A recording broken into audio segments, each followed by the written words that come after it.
Why do you sin? If you want to know how do you, what are the dynamics that kill sin and create love? You should ask yourself, why do I sin? And I'll tell you why you sin. Because sin makes promises to you. And you believe them. Sin promises you, promises your children, promises your clients.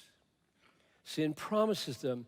What I have to offer, I'm sin now talking, what sin has to offer is better, more satisfying, more enjoyable, more hope-giving than Christ.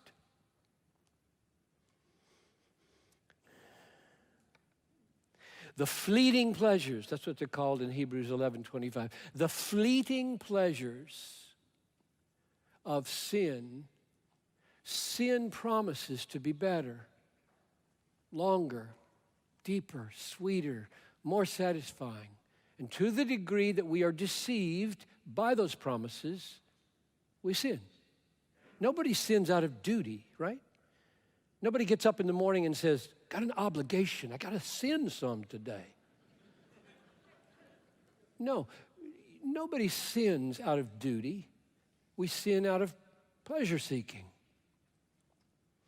And the only reason we opt for a sinful action is because the devil and our own nature has promised us that action will produce pleasure, satisfaction, fame, whatever your idol happens to be, it will succeed. The only way the power of sin can be broken is by the presence and the promise of a superior pleasure.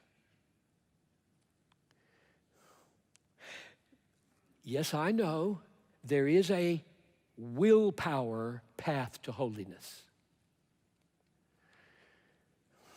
But to the degree that it succeeds, it fails. Because with every sin that you conquer by willpower, 7 devils of self-righteousness come in and take its place. Willpower conquering of sin is not a conquering of sin. It's an exaltation of self.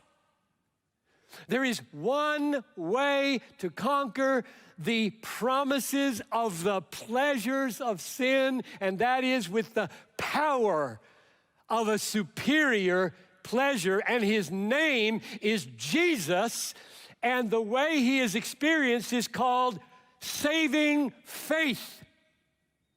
That's what faith is. It is a receiving of Jesus as all-satisfying treasure. And the reason we have had historically such a hard time figuring out how do you get right with God over here and some different way, figure out how to kill sin and do love over here, when in fact Christian hedonism shows through its lens saving faith is of such a nature as to be so satisfied in Jesus.